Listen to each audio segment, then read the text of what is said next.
We live in an uncertain world, void of hope, full of evil, driven by greed.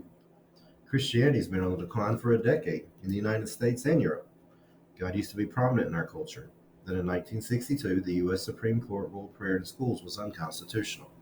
Since then, God has faded to the background of our minds and of our lives. A recent Gallup survey revealed church attendance is down from 42% before COVID to 30%, meaning 3 in 10 Americans attend church once a month. Pew Research explains that in 2007, 78% of Americans called themselves Christians. Their most recent 2022-2023 survey showed that number down to 62%, but rose to 63% in 2024. Another recent Gallup survey revealed 45% of Americans said they belong to a church. Not go, but just belong. That's the lowest mark since they began the survey over 50 years ago. Lifeway Research reports that 36% of those identified as Christians said they'd read their Bible daily. But when asked how many days they'd read it in the past week, all but 9% had to admit that they hadn't actually done it. We're not even studying our faith. 35% of people ages 18 to 29 claim no religious affiliation. What does that mean for the future of Christianity? What's it show about us as parents?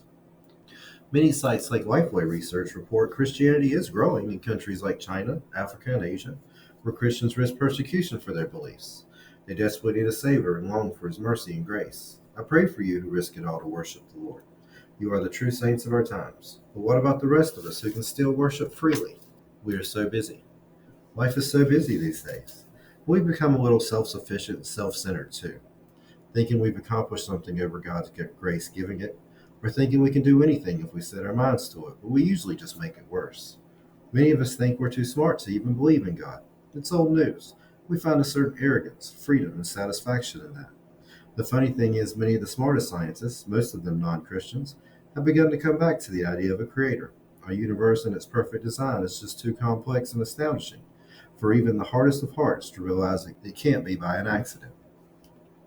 Yet instead of seeking facts, we worry more about keeping up with the Joneses, winning the rat race, finding greed and searching for pleasure, making our voices heard as keyboard warriors with no care about the person reading our remarks, the hurt it may bring them.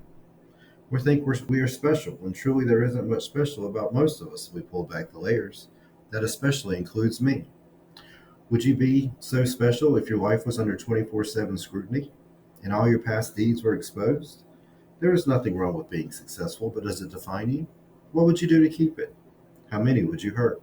Have you hurt your own children by placing it above them, giving it your time over them? That's not all business practices and executives, but it's enough. We've turned to idols like celebrities and YouTube influencers who will say or do anything to get a click, whether it's right or wrong. We scroll social media day and night. We reach out to friends and families when we have problems, only turning to God when we are out of any other option. And what about our politics? Is being woke a sign we're actually asleep? Is it okay to idolize a political figure and put him as high as God? To put pictures of him on a t-shirt like he's Christ himself? To buy his Bible because he put his name on it? Idolatry and sexual immorality are both sins. I don't know if one's worse than the other. I do know that politics brings hate.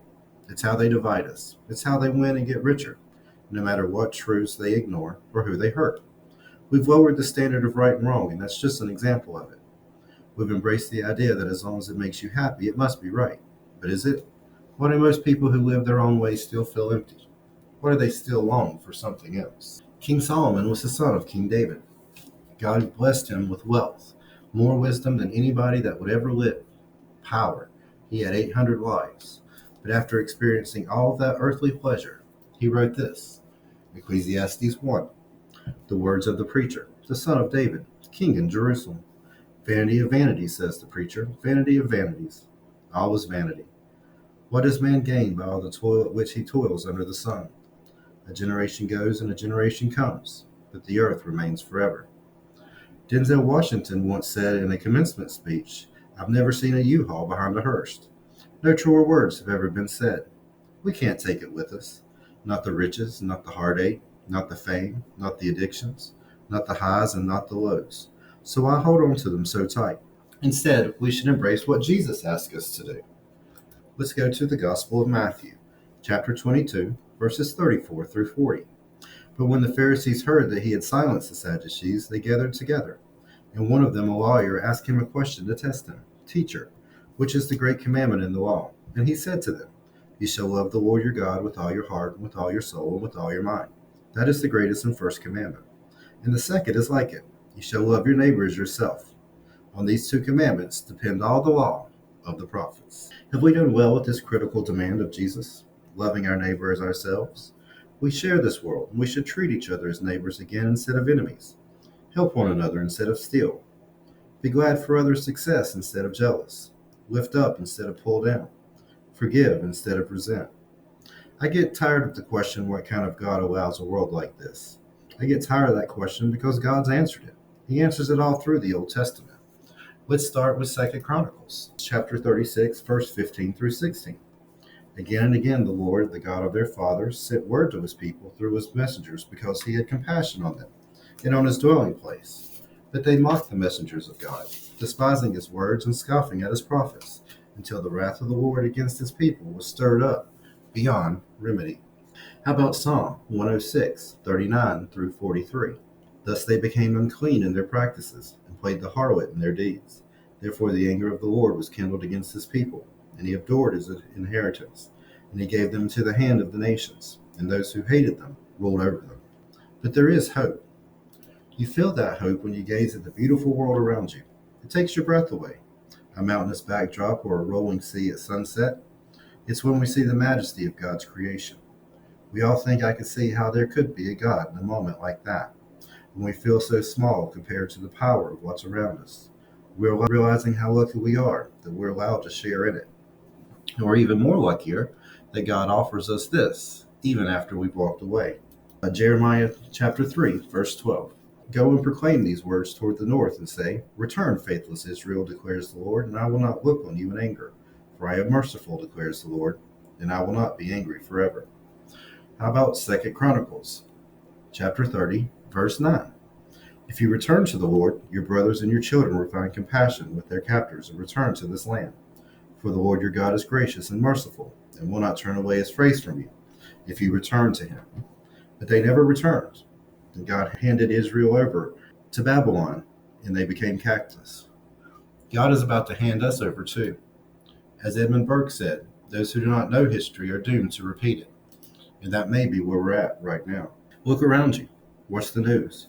Watch how we act toward one another. The competition, the judgment. But never forget, God has told us he will never be far from those who love him. He made the ultimate sacrifice just to prove that. He gave his son to die on the cross so that we can be forgiven. So that after all we've done, we can still come home. Let's go to the Gospel of John, chapter 3, verse 16. For God so loved the world that he gave his only Son, and whoever believeth in him should not perish but have eternal life. For God did not send his Son into the world to condemn it, but in order that the world might be saved through him. If we truly want this world to get better, then we should turn to the one that has the power to do it, the one who grants peace, grace, mercy, and holds all understanding. That's where we will find this hope. Jeremiah 29, chapter 11. For I know the plans I have for you, declared the Lord, plans to prosper you and not to harm you, plans to give you hope and a future. Revelation 21:4. He will wipe away every tear from their eyes. There will be no more death or mourning or crying or pain, for all the old order of things has passed away. I often hear God is morally unjust from many atheists. Does seeing the life that he's given us and the forgiveness offered, no matter what you've done, seem evil? Of course not. We have done this to ourselves, and Jesus predicted it. Let's go to the Gospel of Matthew, chapter 24, verses 3 through 14. As he sat on the Mount of Olives, the disciples came to him privately, saying, Tell us, when will these things be? And what will be the sign of your coming and of the end of the age? And Jesus answered them, See that no one leads you astray. For many will come in my name, saying, I am the Christ, and they will lead many astray. And you will hear of wars and rumors of wars. See that you are not alarmed, for this must take place, but the end is not yet. For nation will rise against nation and kingdom against kingdom, and there will be famines and earthquakes in various places. All these are but the beginnings of the birth pains. Then they will deliver you up to tribulation and put you to death, and you will be hated by all nations for my name's sake. And then many will fall away, and betray one another, and hate one another. And many false prophets will arise and lead many astray. And many become lawless, because lawlessness will be increased. The love of many will grow cold, but the one who endures to the end will be saved. And this gospel of the kingdom will be proclaimed throughout the whole world as a testimony to all nations. And then the end will come. We've seen war, and we've seen earthquakes, false prophets using God's name for the wrong reasons. We've already mentioned the risk those in China, Africa, and Asia take by becoming believers. That's happening right now in our world today. The early Christians endured it under Nero, and everyone in between. The love of many has grown cold, and lawlessness has increased. I want you to pay attention, though, to the very end of Matthew 24:3 through 14. Just one more time. But the one who endures to the end will be saved, and this gospel of the kingdom will be proclaimed throughout the world as a testimony to all nations, and then the end will come. Peter says judgment will begin in the house of the Lord, but not until the word of the Lord has been spread to the entire earth. So what we need to do is return to God and start a revival stretching from one end of the earth to the other. And then he will come, and hurt and pain will be no more. Just something to think about. Something else to think about is that in the book of Revelation, Jesus warns many still will not believe, even though they've been given the chance to hear. A revival is taking place all around them. Will that be you? I hope not. The way to eternal happiness and a better world has always been right before our eyes. We just choose not to believe it, or we choose to ignore it, or think because we call ourselves Christians that that's enough. It certainly is not. We are Israel walking behind the flames of God in Exodus as he leads our way. He's right before our eyes, and yet we cannot see. We cannot believe. We cannot live by his ways. If you haven't sought after Jesus, now is the time before it's too late. No one promises you tomorrow. He's already forgiven you. He's not angry. He's waiting with open arms, waiting to write your name in the Lamb's Book of Life, waiting to welcome you home.